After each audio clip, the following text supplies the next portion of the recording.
What's up, everyone? Just getting on right now. Let me see. We're gonna have a guest on today. Oh, here we go. Invite Clark.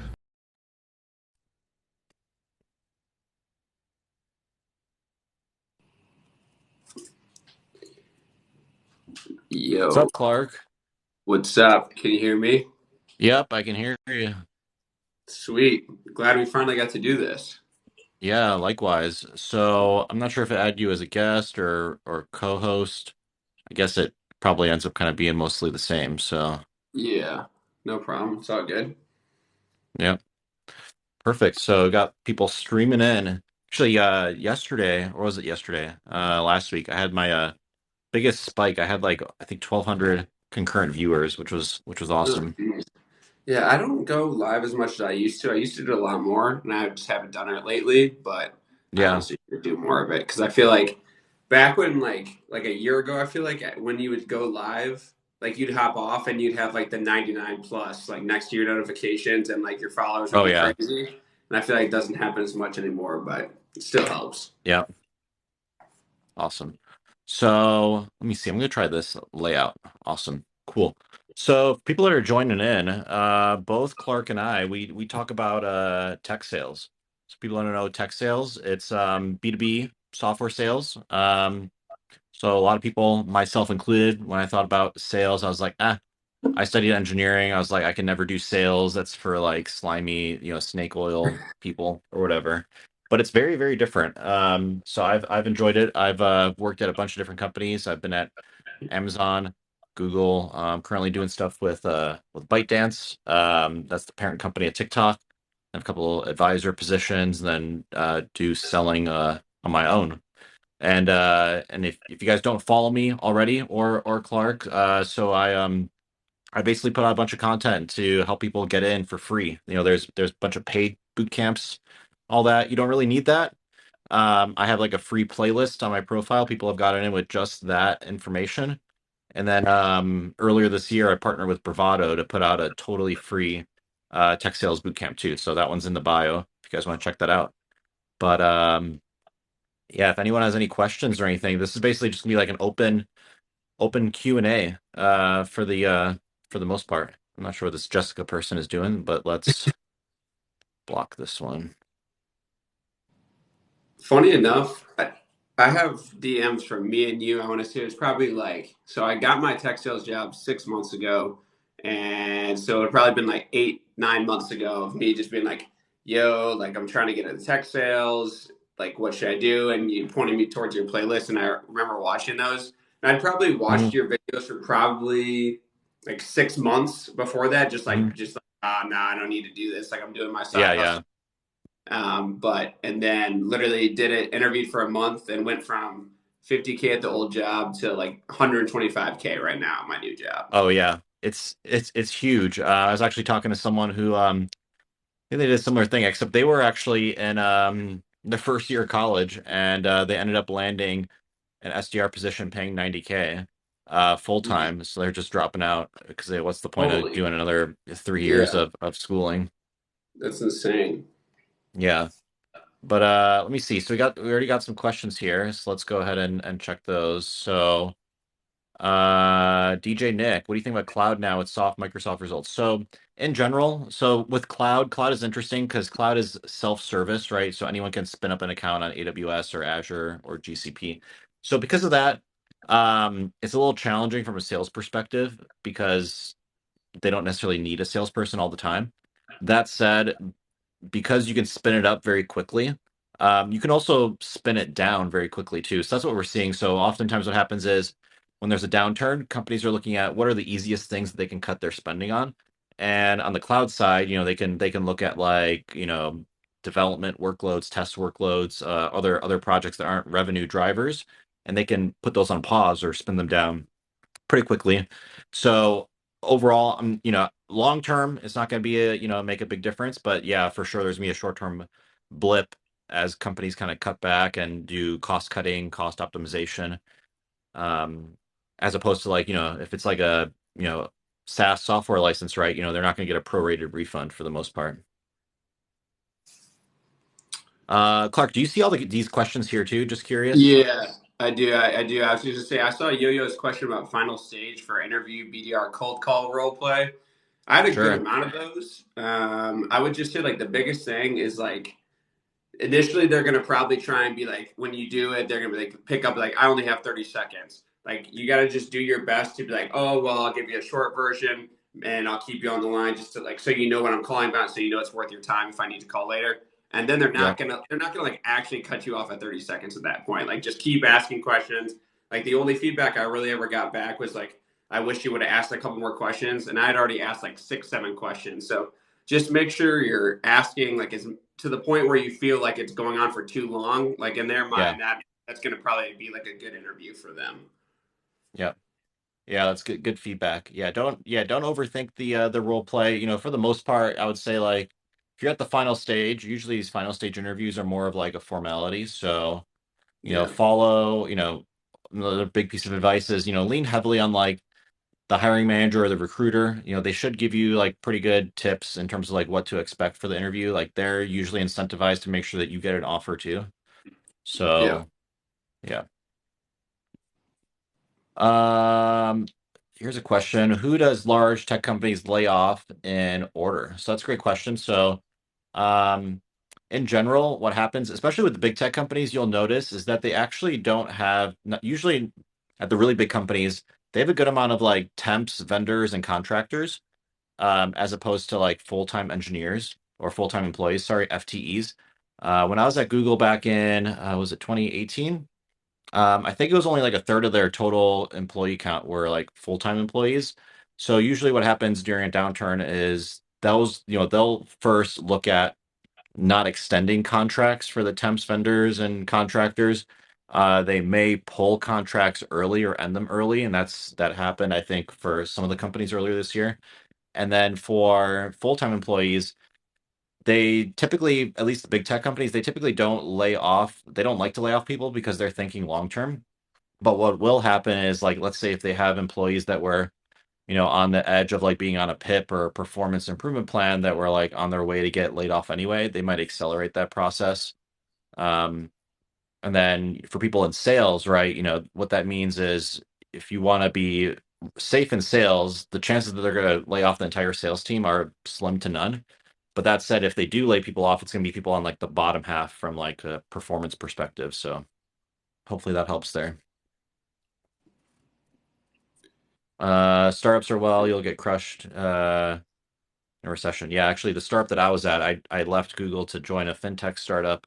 It's going great, but then COVID crashed the stock market, and then we lost our funding. We were in the middle of a fundraise, and then they laid off like half the company, including like actually in that case, it was like literally pretty much all of the sales team except for like two of the people that were there for a long time. So I was a part of that, but ended up working out. I got like pretty good severance, and then they had all these like COVID relief programs. Like I didn't have to pay my mortgage for like 6 months. Like they like doubled the amount of unemployment that you got. So in retrospect, it's actually probably like the best thing that could have happened. Yeah. Yeah. Uh, Thoughts on overemployment trend in tech? And someone just Mm. commented, I'm overemployed. I mean, for me, like at the job I'm at, like and like full transparency, like I could probably do like another role, like I feel Hmm. like once you get kind of in the role for sales, like you could if you wanted to. There's always like that risk reward factor, but if you were to do it, I personally haven't done it. My biggest thing, like I would just think right off the bat is like don't start two at once because typically you're busiest like during that Hmm. first month of training. Because like when I was training, like we had back to back to back to back from like Yep. 8 to 5.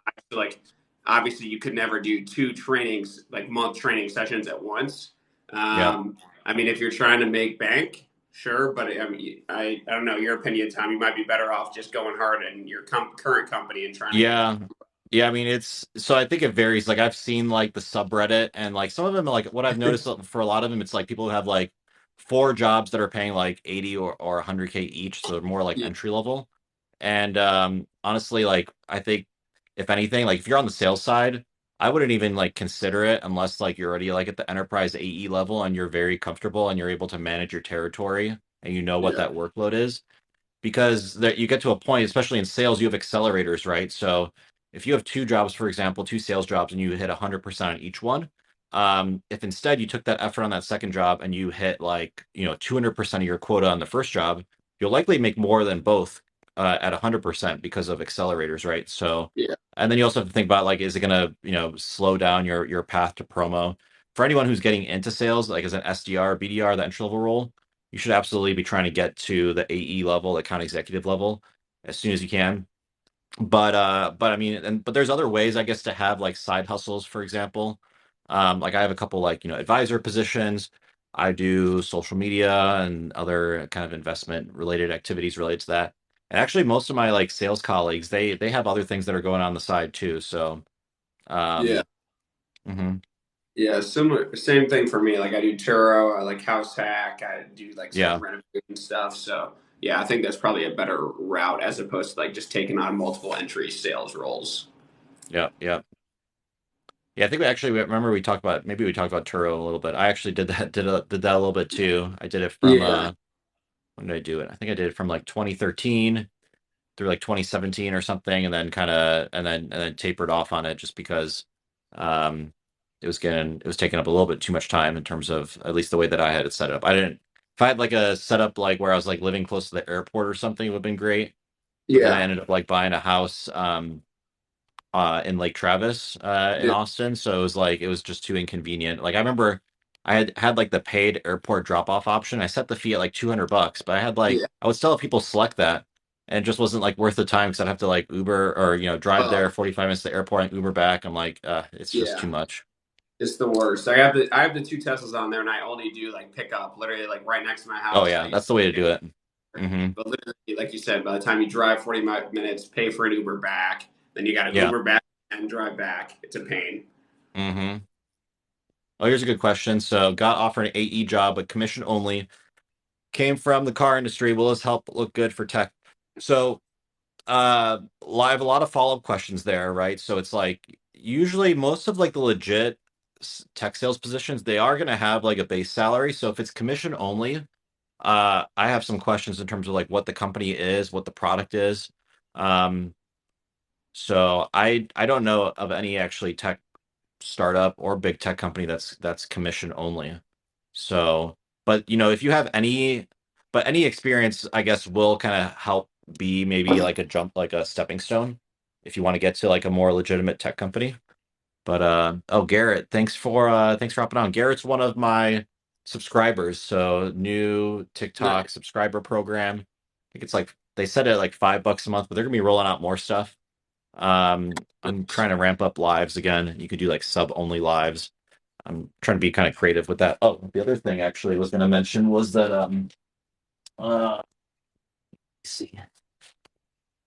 Actually, I was trying to like figure out like a perk for like my first 100 subscribers. I think I had like I got up to like 26 and then I forgot what happened. I think I just got super busy with travel and everything. But I did get like samples from a China supplier through Alibaba, and then I'm gonna get these flip flops, these grass flip flops, custom branded with like it'll be like TechSalesTom or whatever on the bottom. But I was gonna do a free pair for the That's first amazing. 100 to think of like some sort of giveaway. They actually you could buy these. It's funny they sell them for like $25 in the store, and then you buy them in bulk. They're like $2 a pair or something.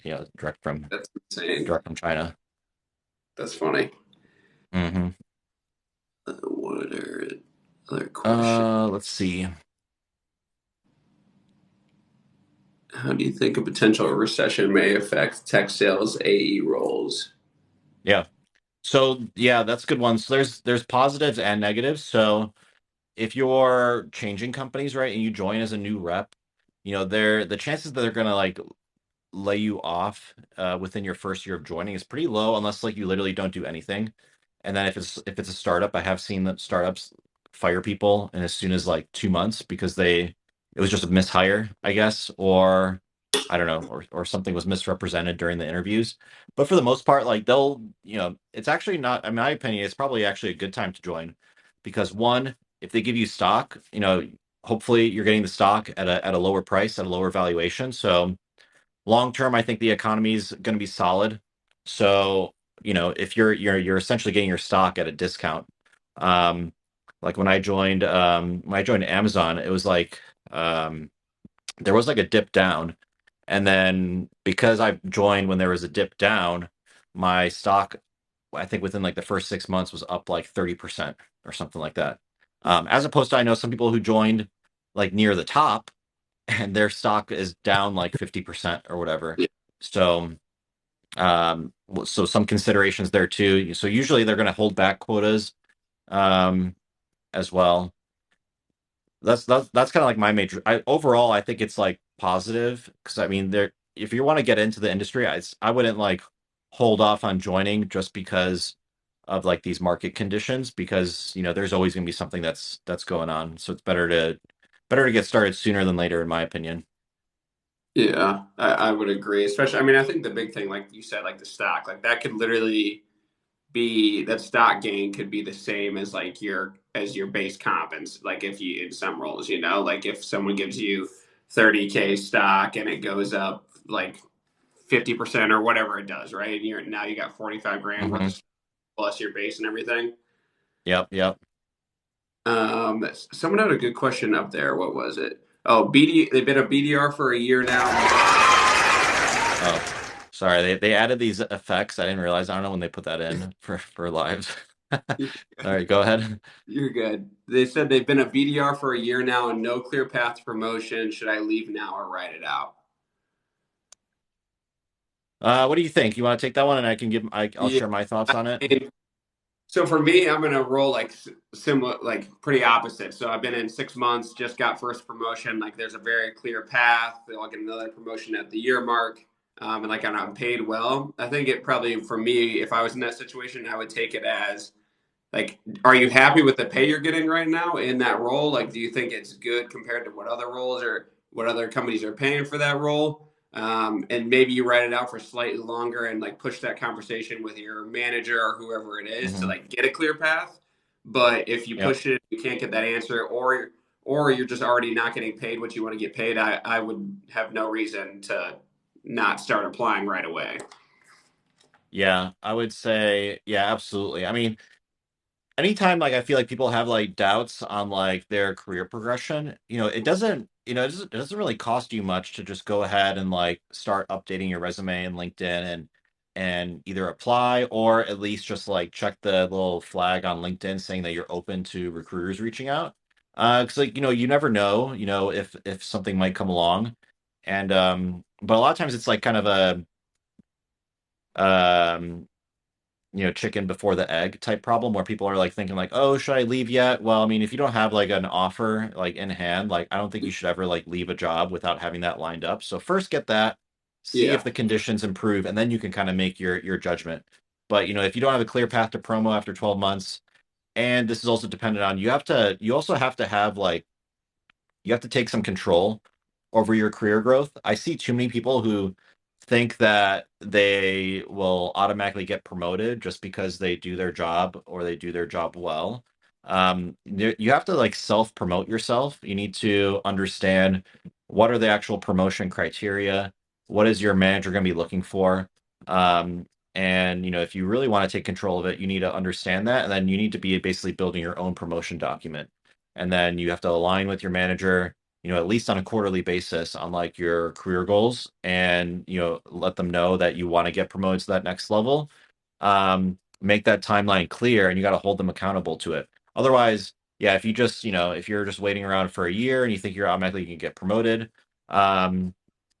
I think you're gonna usually people get disappointed because typically they're gonna promote the people who are more active about taking control for their career. So don't leave it up just to time. So that'll be my other follow up.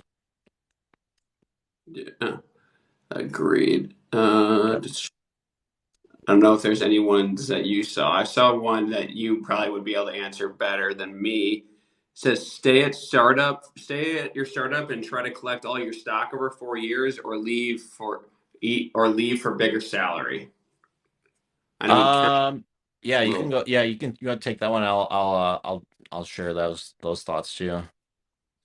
Yeah, I mean, it's hard for me just because, like I said, like I haven't really even had the opportunity. Hmm. The company I'm in right now, like it's one of the bigger players, like it's established, and there's like no reason in my mind to leave unless like a startup came and it was like an insane Yeah. offer.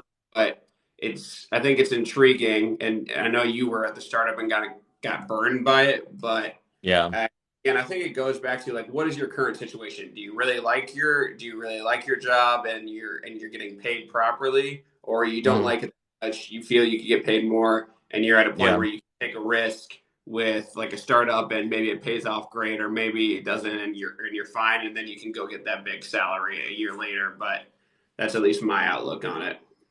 Yeah. So I'll have some thoughts there in terms of like maximizing equity upside, right? So most people, when they want to join a startup, they're thinking like they want to get a big payday on their equity. So most of the time when they give you a stock grant, it's vesting over 4 years. And a lot of people do wonder, should they stay for the full 4 years and maximize their upside, or do they leave for a different company? So, the answer is going to depend on a couple factors. One, are you moving up within the company? Do you actually think you would stay there for more than 4 years?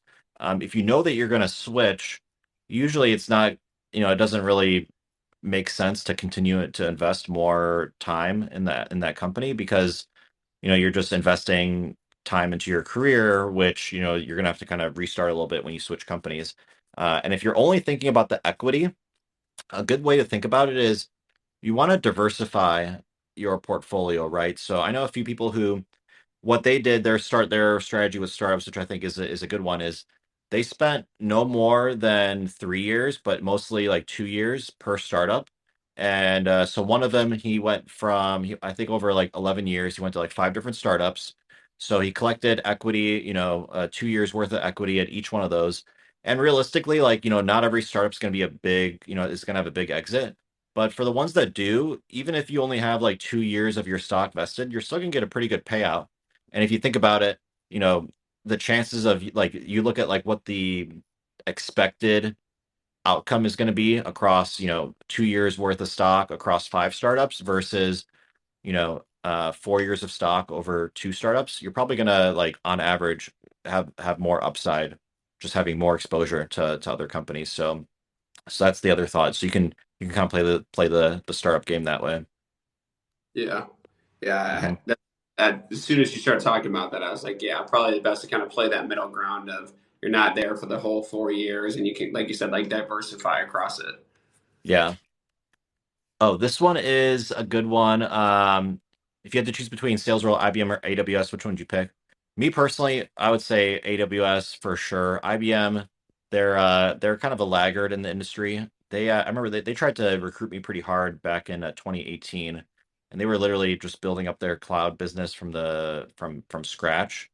And yeah, I mean, they're pretty far behind for sure. So, unless it was like a really high level position where they were offering significantly more than AWS, I would say AWS. And then Yeah. Tech Sales Meister, thanks for subbing, by the way. Went from SDR to AE in 12 months. That's awesome, man. Yeah, that's the fast track for sure. If you get promoted within 12 months, Clark, you said it was about 12 months for you, or no, you said it was about 6 months for you, right? 12 months. So we have like a AD and ADE2 Ah, for that yeah, mark. So that November 1 will be my 6 month mark. And I've already gotten approved for the promotion and everything and whatnot. nice. So yeah. Yeah. That's awesome. Yeah. Yeah, I think for me when I went into an SDR role, I think it was about 10 months. And I made a personal goal for myself to get promoted as quickly as possible because I saw some when I joined, it was a team of like 20 or 25 SDRs. And there were a couple there that were nearing like the 2.5 year mark and they were already totally burned out. So I was like, I can't let myself get in that position. I gotta get promoted as fast as I can. Yeah. 100%. I'm with you there. And Yeah. it's wild coming from a background, like I said, like, so I worked at a small company right out of college for 3 years. And literally my pay went from 45,000 to 50,000 in those 3 years. Yep. And literally, and now I'm at this job where my OT that I'll be hitting like easily was 105. I'm on track to do 125. And 6 months in, I literally get a 10% raise. Nice. which is more than Yeah, I made 3 years of the old one. So, that's awesome. Yeah, that's super solid. someone asked about education, like what our education levels were, college major and education background above. I can give Oh, mine, but sure. you could do yours if you want. Um, Yeah, so they're asking about ours specifically. So yeah. um for myself, I have an undergrad from University of Illinois in biomedical engineering. I originally wanted to do medical school for the longest time, did MCATs and all the prereqs, um and then I guess it was about a year ago, or maybe 2 years ago. All the years blur now. But then I got my MBA, so that's my educational background. But that said, it doesn't really make that much of a difference, if at all. My literally, I'm not using anything from my undergrad degree, and I only really got my MBA because I wanted the title. And the school that I went to for my undergrad, they had a remote first MBA program. They were kind of pioneers. This is before the COVID lockdowns, and it was only like 21 grand all in for a 2 year, MBA program. And Google, where I was working at the time, they paid for 2/3 of it. So got my MBA Wow, for like 7 grand out of pocket. So I was like, why not? that's nice. I Hmm. literally, all I have is undergrad from Butler, and it was in marketing. So like, and I transparently did not try a lot in school. Like I played football at Butler. I got Hmm. by just given the bare minimum at school. I never liked school. My goal was always to like get into sales after, but literally was in Yeah. marketing. And like you said, like I don't use anything. I don't remember anything I even learned like in college. Like Oh yeah. everything is like Yeah. self taught or learned on the job. So Hmm. Someone asked um, about the background. Did I respond to that? Oh yeah, I think I did. Yeah. If you just search like Hacker Simulator on Google, it's like the first result, and they've got a few different options. So I've used this on a few of my videos in the background. But yeah, you can kind of play with that a little bit. Oh, here's a good one. Best way to get into SaaS out of college. So if you're still in college, the best way for sure is to get internships, right? So a lot of the big tech companies and the smaller tech companies, they will have like sales internships. They don't have them open all year long. You have to look, yeah, it depends on when they have them posted, but they'll have them posted upwards of like 6 months before summer break. So if you can get those, that's going to give you a huge leg up. And the same rules for getting your first job applies for internships, where networking is going to be super important. Leveraging your alumni network is going to be probably a big advantage for sure.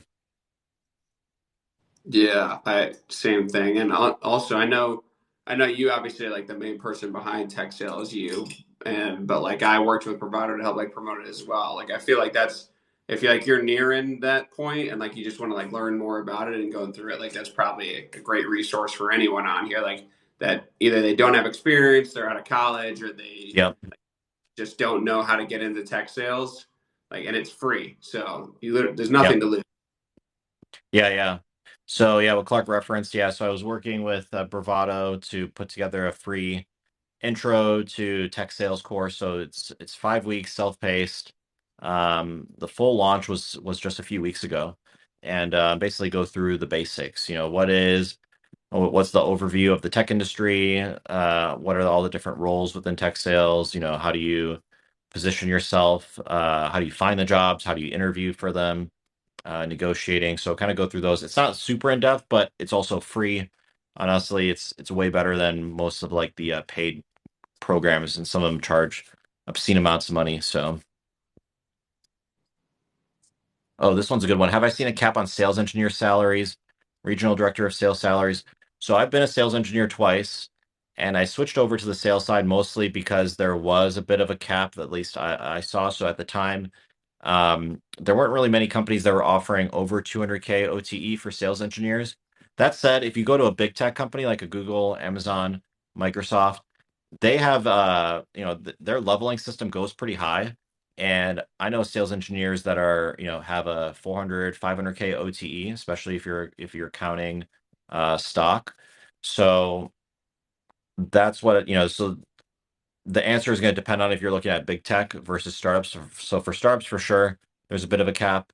And then, but for big tech companies, the cap is much higher.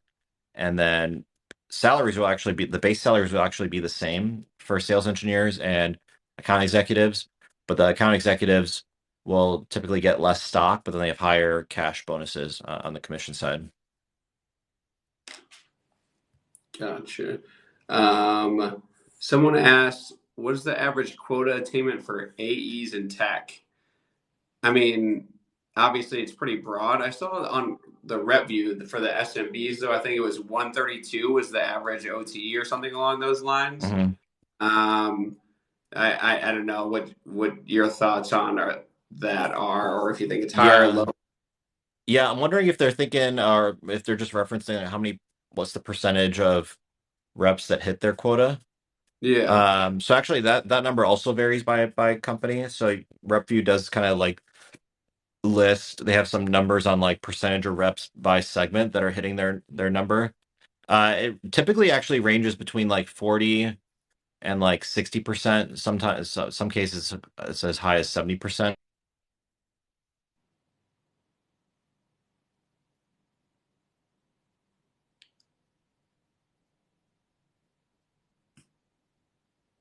Double or triple their quota, for example, but it does happen.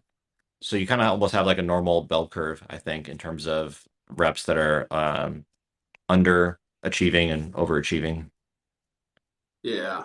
I I think that's something that like RepView does a really good job of. Like when I was looking at roles, like I had some jobs I was interviewing with, and I'd get in the middle stages or whatever, and I had some final interviews, and like I'd look at the job, and it was like 65% quota attainment versus like 85% or whatever. And I think that's also good, like if you have referrals or if you know people there, like just be transparent and open. Like when I was deciding between two jobs, I knew a girl at one of them, and I just like asked her, I was like, hey, what like how this is like what the OT they're giving me? How reasonable do you think that is? Like, are you hitting that? What's that look like?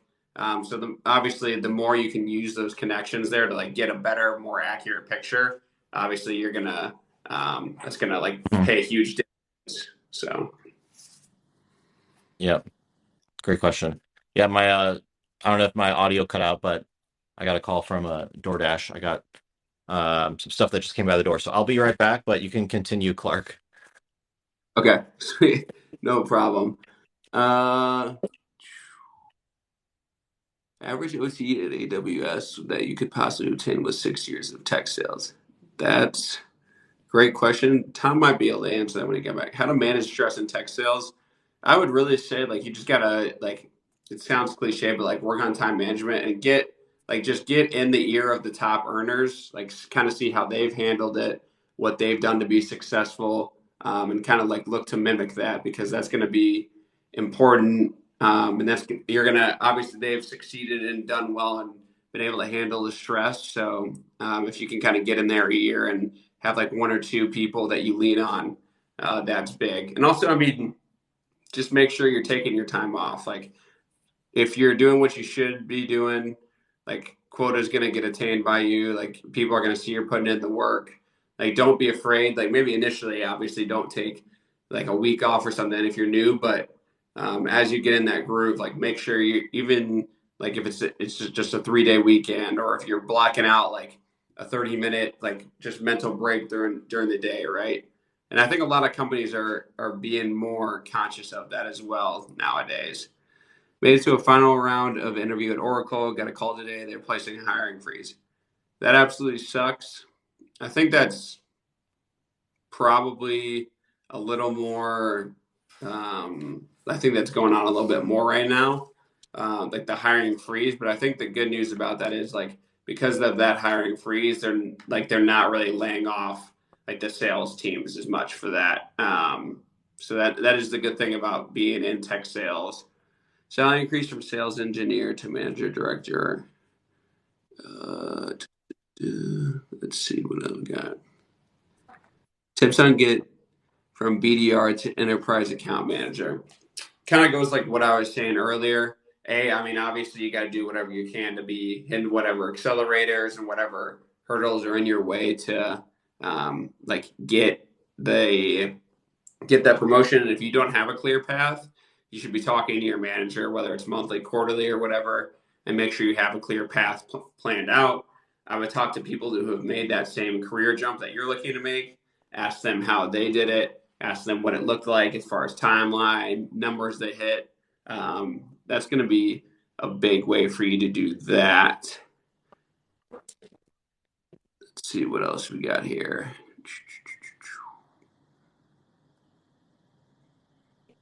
Just graduated college, living in Atlanta, trying to get into tech sales. Haven't had any luck yet.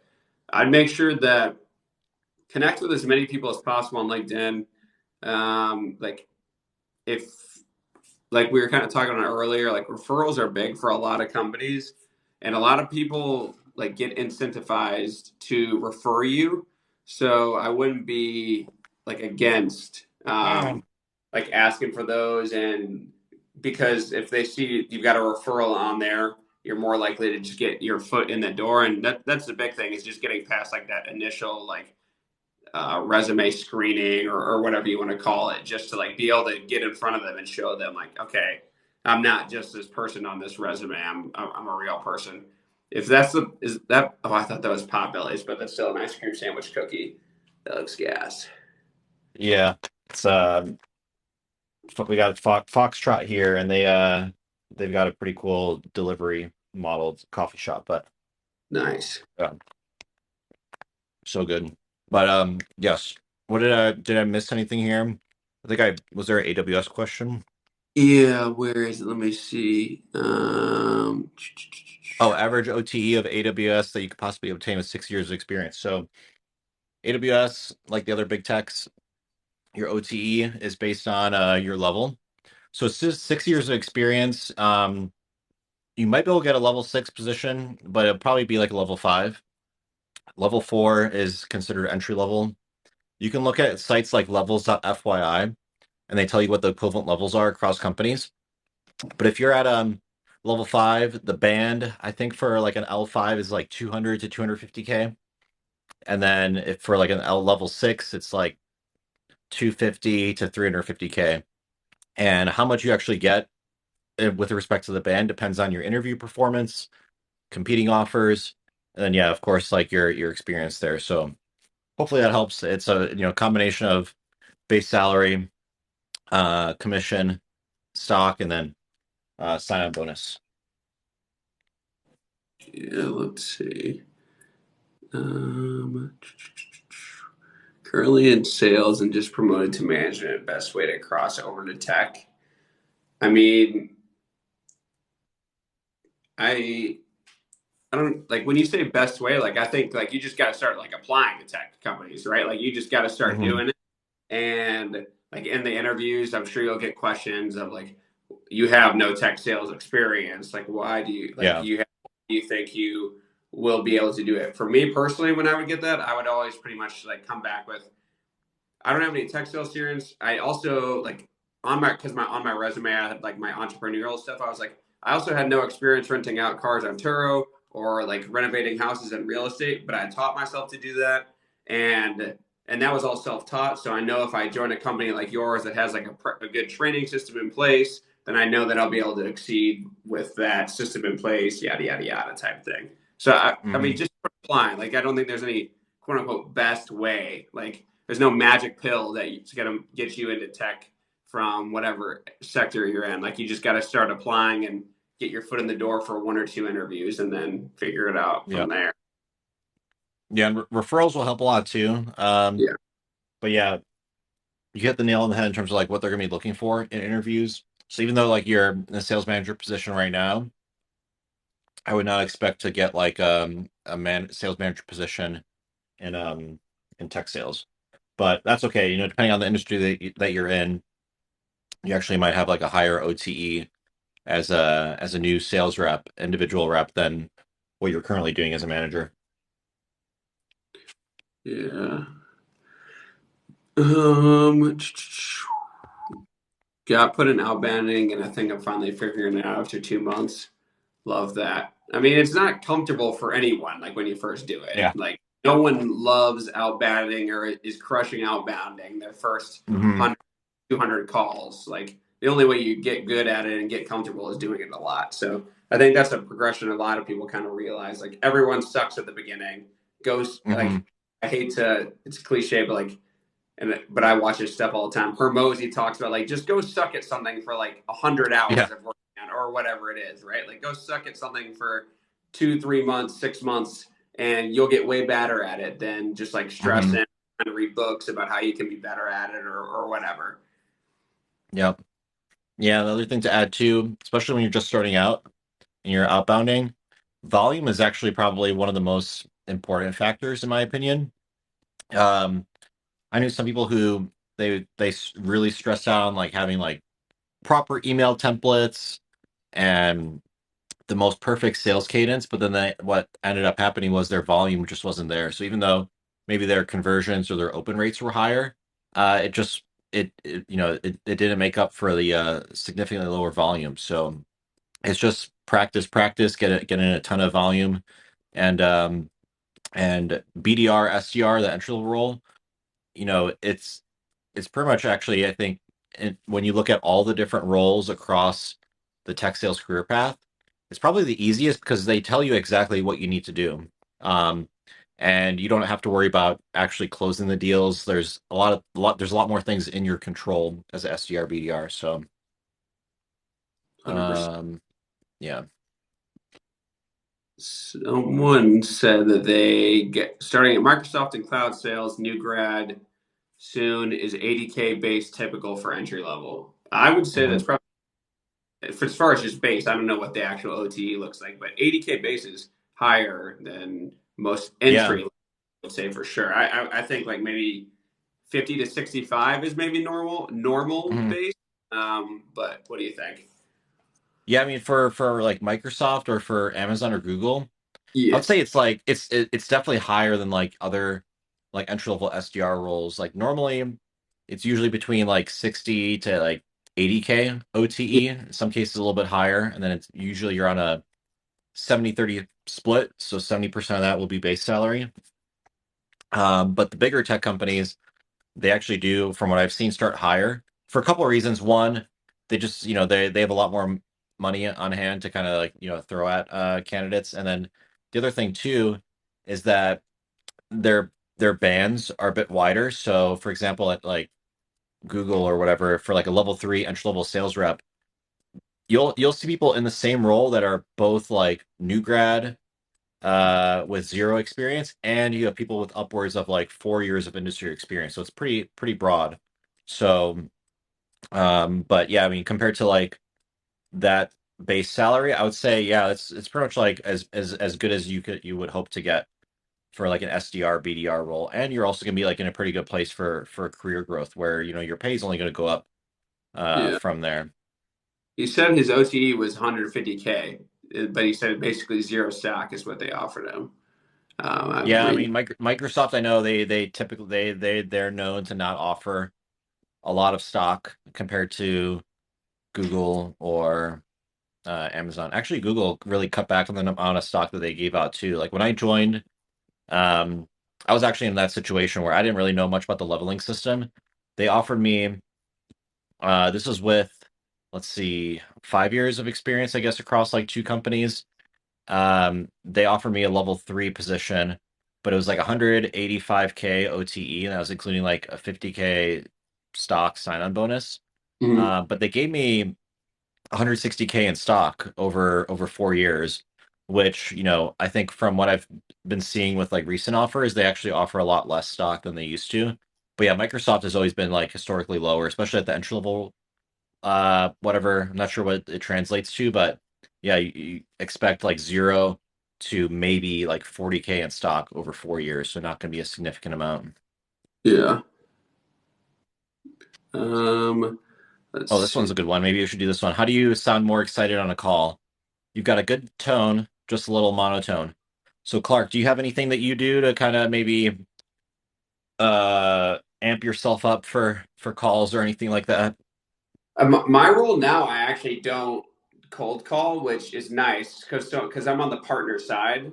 So Yeah. like I'm kind of getting them tagged on there. But I mean, what I used to do, like pretty much like I set obviously, I mean, you got the time set on your calendar or whatever, but I would Yep. just like kind of start off and like even if it wasn't like a time blocked in my calendar and I had time available, I would just tell myself like, all right, I'm gonna start with just two, and like it's that idea of like, all right, once I've done two, like I'm kind of realizing like this isn't so bad.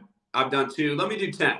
All right, I've done 10. Not all right. I still got another half hour until my next meeting. I'm gonna do another 10 there, and just kind of keeping the bigger picture in mind. Like everyone at every company ever for entry level role, for lack of a better term, is going to eat the shit for a year, maybe even Yeah. two. Like, but just keeping the end goal in mind for me is the biggest thing. Like, I want to. Hmm. You're gonna if you stick with it and you're one of the like the few that stick with it and you excel at it and you realize you're only getting better with every single call you're making, and by the time you're ready to leave the role you'll be like very well polished, you'll be a pro at it. So for me it was just Yeah. kind of keeping the picture in mind. Yeah, that's good. Yeah. And then on there too, like you don't have to sound like super excited and peppy or anything like that. Like someone else mentioned, they monotone works for them. Yeah. They aim to disqualify. So that's a good question too, or good addition. Aim to disqualify. So I think a big thing in sales is actually not is actually qualifying out early.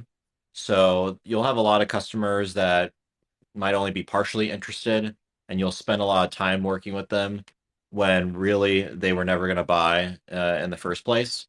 So potentially, I guess if you do end up sounding like super excited on the call, they might just be reciprocating that energy level, and it might make it harder for you to kind of disqualify them early. So especially as an SDR, right? Your thing as an SDR is to actually find qualified opportunities, not just to like set meetings for the sake of setting meetings.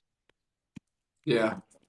Yeah, And that's the point, and that's a good call out by that guy. Is like like you said, you rather not waste your time with someone like if like weeks or however many days, right? Like chasing this guy around, and when he has no interest in buying, and he's just kind of hyped up because you're hyped up. So managing that. yep. Um, I've seen this guy ask this in the chat a couple of times. Top top rep 3 years of SaaS and payroll software. Only having associates. He's 27. Where to move next? That's his question. Yeah, I mean, there's a lot of different, paths that you can go. So, I mean, some people want to move to the big tech companies, other people want to stay at like hypergrowth startups. So, or other people might like the late stage startups, right? So, I think the first thing probably want to do is identify what what size of company do you want to be a part of. You say 3 years of experience in payroll, so it does help to kind of like stick to like one vertical or specialty, for software because you're able to kind of build upon your experiences. So there's a lot of companies within the payroll space. Um, and then yes, I mean that's so I would say, you've got a few things to decide from there, but if you really want to maximize your upside, really from a startup perspective, I think if you want to maximize like the amount of money that you make, there's really only two options in my mind. One, you join one of the big tech cloud companies. They pay by far, I think, like the most on a consistent level. Like if you get to like a mid senior level at like the big cloud companies, you're easily making 400K a year, and that's on an average year, and then you'll be making upwards, close to seven figures on a really good year. Um, but then if you want to have like the explosive startup upside, like I know someone who I worked with in the past, and he joined Snowflake like a year before they went public. Again, Snowflake maybe is like a bit of an exception to the norm, but kind of an example of the upside that you could see. So he joined like a year before they went public, and I remember he was asking me, he was evaluating a few options, including Google for a sales engineer position, and the total comp was about the same between them. Ended up going with Snowflake because I think he vibed a little bit better with the manager, or like the territory a bit better. But his it was like 150K worth of stock that they gave him. Just in that one year, blew up to over $4 million. So like that's the type of like upside that you could potentially see at a startup. And if that's that's what you're looking for, then I recommend like a Series A or Series B startup that's funded by like a tier one venture capital firm.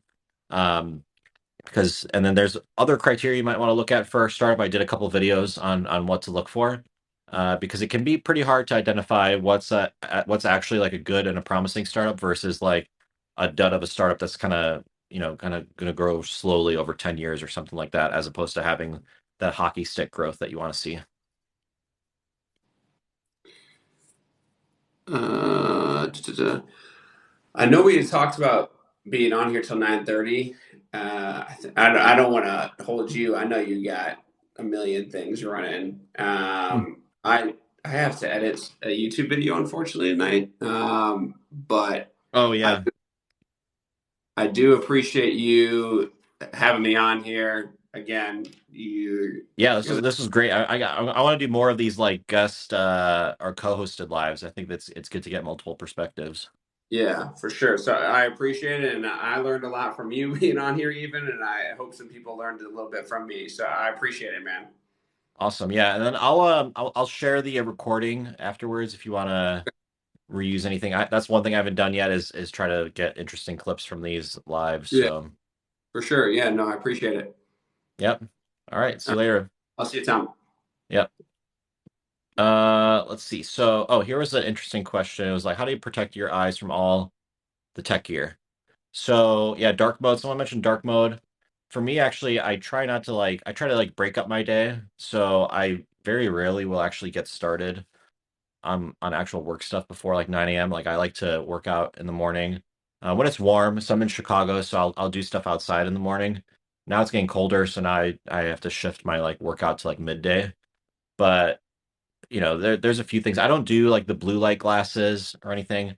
Honestly, I think a lot of like the eye strain is a little overstated. I think a lot of like the blue light glasses don't really do too much. My vision isn't like perfect. I wear glasses normally, but only if I have to see stuff from far away. But no, good question there. And then I do use like the night mode feature on like the iPhone and on the Mac, which like changes the color tint. I think that does help. Goals Enterprise AE role at AWS, GCP, Microsoft. Is Oracle Cloud a good start? Yeah, absolutely. Definitely a great place to start. So Oracle, they've got great training, mentoring. They know enterprise sales very well. I know quite a few people that have, been at Oracle and they work at all three of those companies too. So pretty common.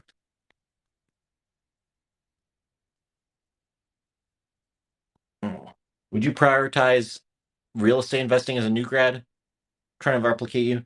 So I don't know if I would prioritize real estate investing right off the bat, because when you're a new grad, you probably don't have like a lot of income to throw at investing. And real estate does have like a higher barrier to entry, which is actually why I was organizing real estate investing groups to do like fractional real investing to a couple properties. I put that on hold. I might be revisiting it soon. So like that would be an option, but typically, to really invest in real estate, you're going to need, 50K, 100K at least, unless you're looking at like super cheap properties. I would say one place that you could prioritize as a new grad would be to buy a primary residence. So if you buy a primary residence, you can do 3% down FHA loan, and that's a lot more, I think, reasonable. And so you can eventually turn that primary residence into an investment property later on. But either way, you still have to have somewhere to live. So if the monthly mortgage is not that much higher than your equivalent rent payment, and you can save up the 3% down payment, I think it's a great way to build it early on, because you might not get like a bunch of equity like up front, maybe in like the first couple of years. But if you're using it as a primary residence, um, you can actually, there's some pretty significant tax savings that you can get down the road. Like if you sell it after living in it after 5 years, after being in it for at least two of the past 5 years, you can actually have up to 250K in capital gains tax free. So pretty great.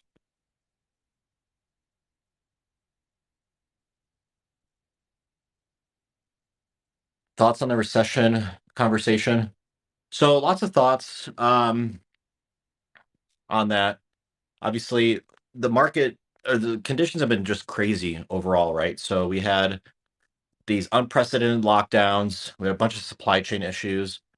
We had inflation that was, part of it was transitory, and then part of it not, right? And then you've got inflation relative in the US compared to the rest of the world. So I think there's a lot of different factors. Long story short, I think the US is still very well placed in the overall world economy. I'm not super worried on the recession myself. Consumer spending is still super high. People are still going out. I mean, I'm in downtown Chicago, and downtown is the most packed it's ever been. It's crazy. All the restaurants are full. All the shopping malls are full and everything. So customers are slowing down, though. That's the one thing. They are slowing down. So what happens is, you might not hit your quota for the next quarter or two, but usually if the company is pretty good, they'll adjust your quota for the following year to kind of make up for that. And they're not doing it just to be nice. It's also because your sales manager and sales director, um, they're paid on a quota as well. So it's in their best interest. They want to make up for that money too. So in the end, it should even out. Oh, good question. How do I sell Lark? Are they hiring? Yes. So I'm at ByteDance. So I have a couple things I'm working on. One of them is advisor positions. Another one is so ByteDance, parent company of TikTok. They have a whole enterprise app division. So I joined them to help them sell Lark, and they are constantly hiring. So Lark is a collaboration suite, and the way that I sell it, me personally, is I'm leveraging my professional connections um, that I've developed. But there's a lot of different angles you can take. The way that you would sell Lark is very similar to like how you would sell um, Google Workspaces, for example. But actually, I focus. Since I have experience on strategic and key accounts. I'm a big fan of like leveraging and doing like partnerships and so on, and thinking about like what else can we offer as an enterprise, not just the software, right? So when I'm talking to companies about Lark, I'm also thinking about what's their TikTok strategy, and how do those align, right?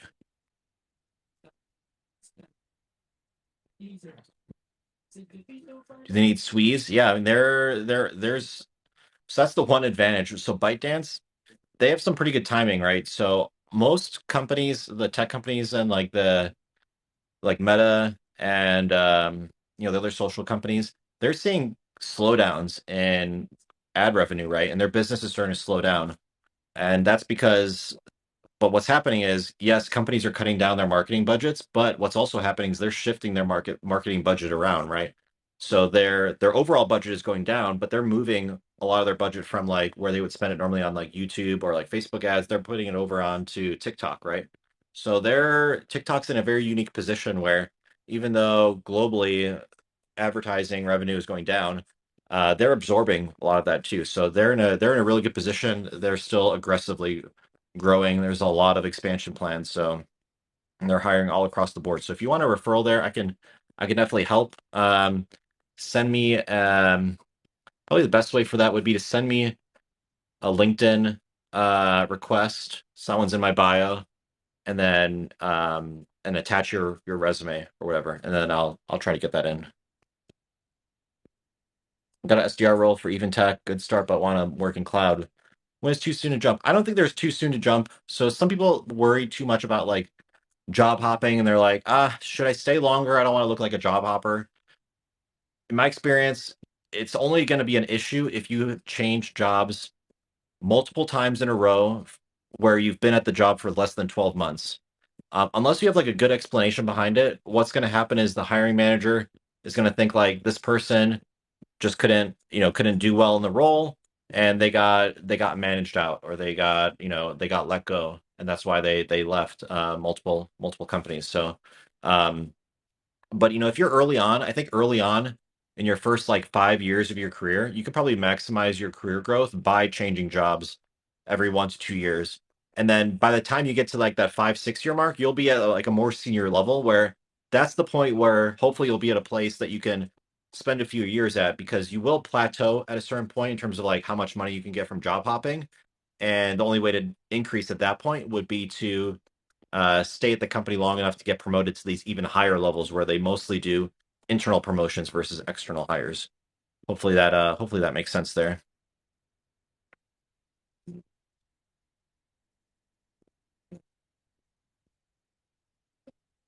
How much longevity do you think cloud has as consistently highest paid tech sales role?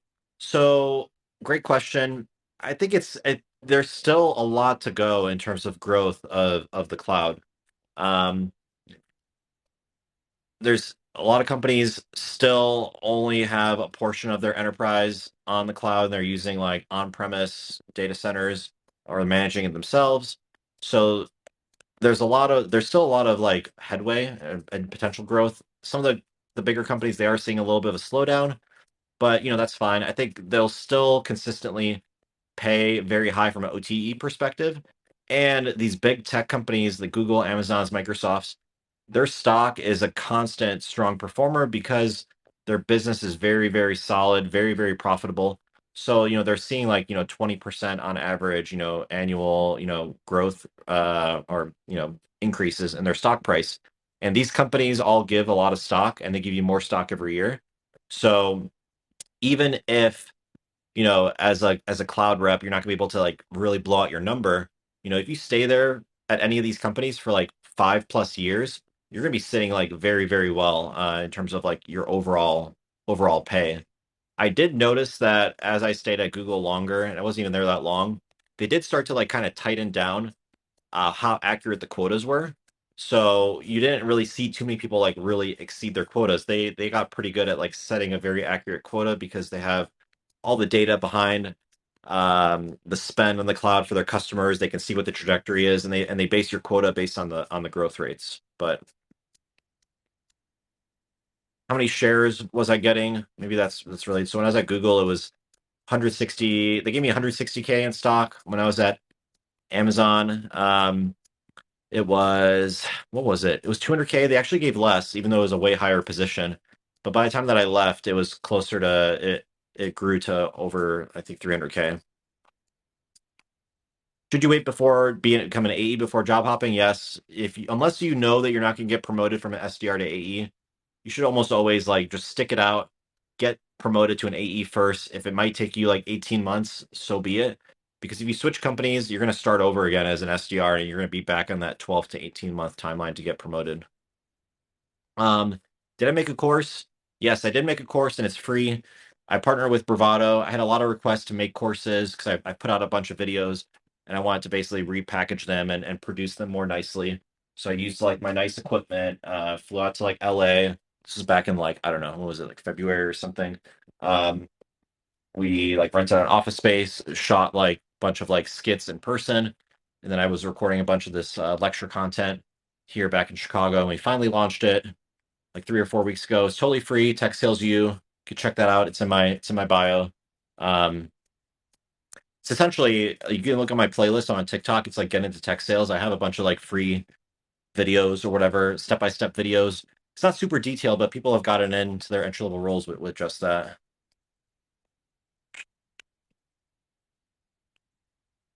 If none of the AEs are hitting quota, should you leave or wait it out? Great question. So if none of the AEs are hitting quota, um, chances are your manager or sales director isn't hitting quota either. So that answer is going to depend on how well do you know, is the product actually any good? Did they just have really aggressive quotas and there were some other factors that they couldn't control? That's going to be a very different answer versus like they just set quotas that no one was going to hit no matter what.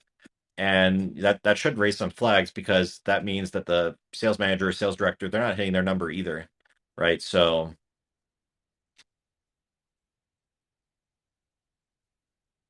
how long should you stay at a company before leaving for higher opportunities? So knowing when to leave a job for another job is never like an easy decision. I've wrangled with this decision many times. You can look at my LinkedIn. I've gone through several different companies. Um, and at each one, it was never like a straightforward decision on like, okay, I should leave and go for like the next job. And for me, it ended up being kind of like more of a dynamic timeline where I got to a point where I felt like I don't know if I was like directly gonna get promoted to that next level. So I anticipated a potential plateau. And then when I anticipated that, that's when I would, update the LinkedIn, passively see what opportunities came along. But in general, actually, even when things were going well, I still at least engage with like recruiters and hiring managers that would reach out because you never know like when what an interesting position might come along. Like you might be actually really happy in your role, but then a company could come along and they offer you 100K over what you're getting paid right now, and that's going to be a very different situation, right? So that's generally my advice. Keep your eyes open. In general, the best opportunities are actually going to come when you're not looking. Because when you are looking, let's say if you do get let go, you're on a tight timeline. Maybe if you don't have a lot of cash reserves, if you don't have additional incomes, and you need a job, and you need it in like the next 2 months, you might end up taking a position that's not going to be like the best fit for you. Versus if you're more passive and you're just exploring a bunch of different opportunities over like 6, 8, 10 months, then you could really get like the best position. You have the most negotiating power for your overall pay. And ideally, it's going to be a position that you're going to be like really happy at. So, where do I get my comp data? So, there's a few places you get it. RepView is a big one. I'm actually RepView is one of my partners, actually, which is great. I've been working with them for over a year, and they're like Glassdoor, but for tech sales roles, tech sales organizations. They have a bunch of like organizational rating data, salary data based on like segment, based on role. So check that out. It's all self-reported data, but it's very, very accurate from my personal experiences working at big tech companies and startups. Opinions on GCP. Uh, so I've worked there. Honestly, like for most companies, they're typically not going with GCP unless like they get a ton of money thrown at them from Google. In general, company is either going to look at Azure, Microsoft Azure, or they're going to look at AWS, right? You can look at all of like the top reports. Those two are they have like the lead by far in terms of maturity of the product, performance, all that.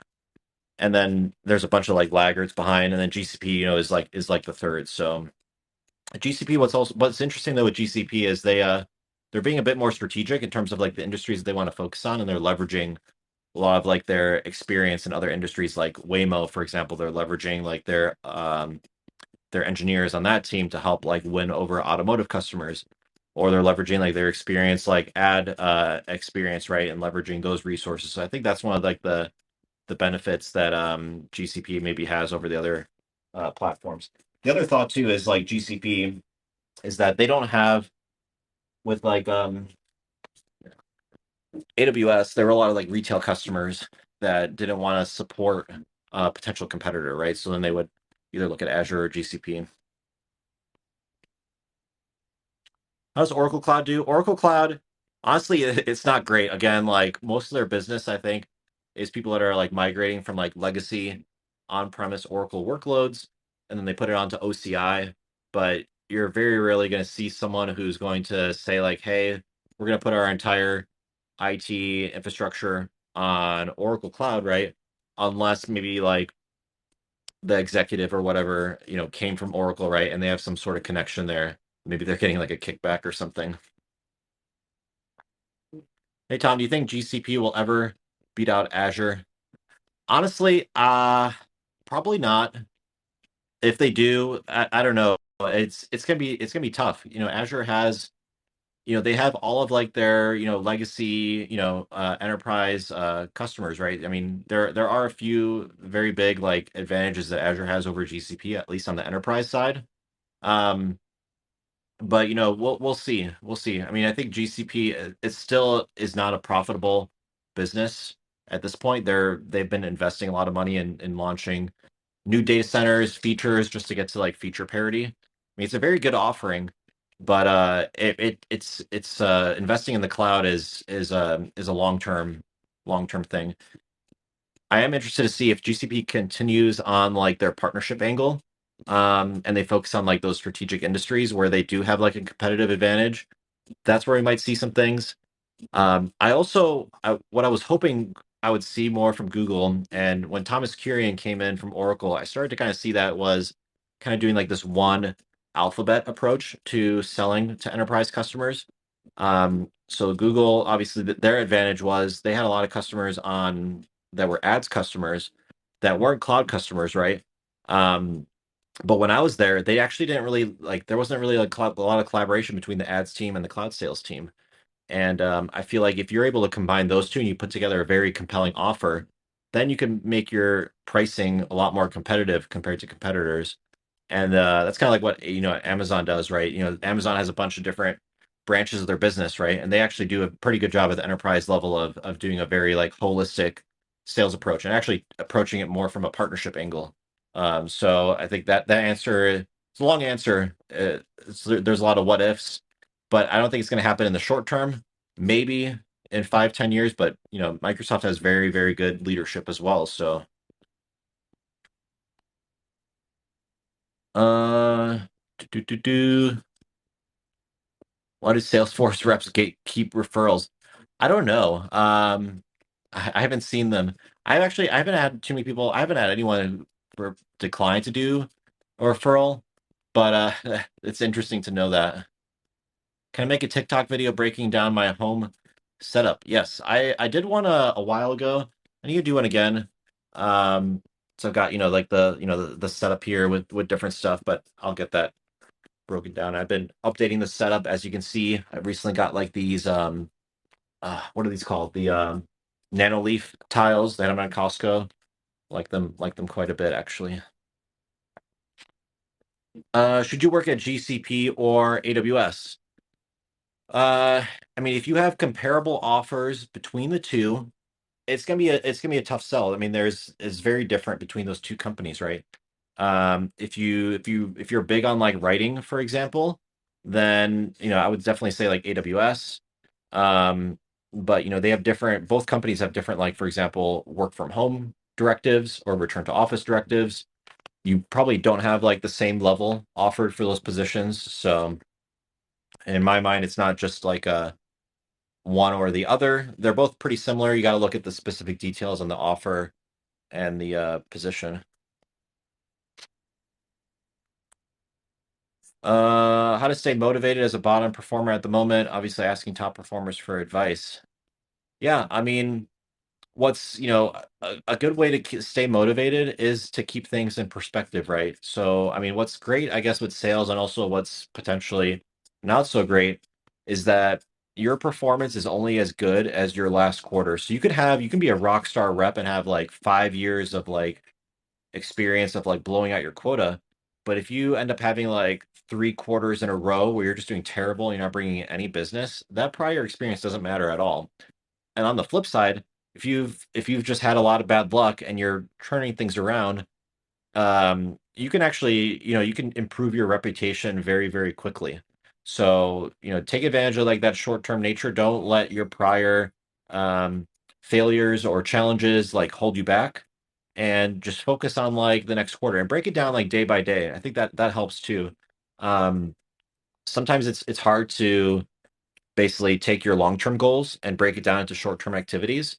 And what worked well for me in the past was, especially when I was starting off as an SDR, was instead of like focusing on like my monthly goals or quarterly goals, I just like broke it down to like, all right, how many dials do I need to do per day? How many emails do I need to send out? Like, this is my conversion rate.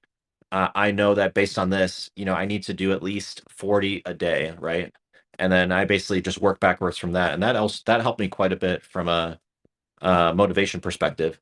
And then as long as you just hit those like daily numbers, the results will happen for sure. That's one thing where you don't see too many sales reps that do that. And honestly, the bar isn't super high in terms of like what you need to do to be a high performer. Experience with clawbacks. Uh, yeah, I had one. I can't talk too much about it because I had to sue them, but I ended up getting a settlement after almost 2 years. So it was fun. But this was actually a thing where like after I'd left, they decided to retroactively change what they were going to pay me. Fun stuff. But I haven't had any like major clawbacks. And cloud, obviously, that happens. Like they reconcile occasionally. Um, these are all great questions. I have to hop. This was an extra live. I did it with Clark. I'll be on tomorrow as well, 9 p.m. And then I think I'm going to do another one actually on Thursday with regards to Bravado. So Bravado, I launched my free tech sales course and doing like some weekly office hours. So that'll be up as well. If you guys have any other questions, best way to reach me, I'm so bad. I'm like way backlogged on like Instagram messages and LinkedIn messages. I was really on top of it and I just got like slammed with everything. So best way to, I guess, reach me at this point is either email, but honestly, the best way I think is respond to my like most recent videos. And I'm trying to like respond to more comments on there, so that'll get you to the top of the queue because I just have like a huge stack of things I gotta get through. But I'm gonna post this on YouTube as well. I actually have to post the one from last week, so you can in my whatever profile you can view all of like the prior lives you want if you want to uh recap or whatever if you want to rewatch it. So again, thanks everyone for hopping on. Great questions, and see you later.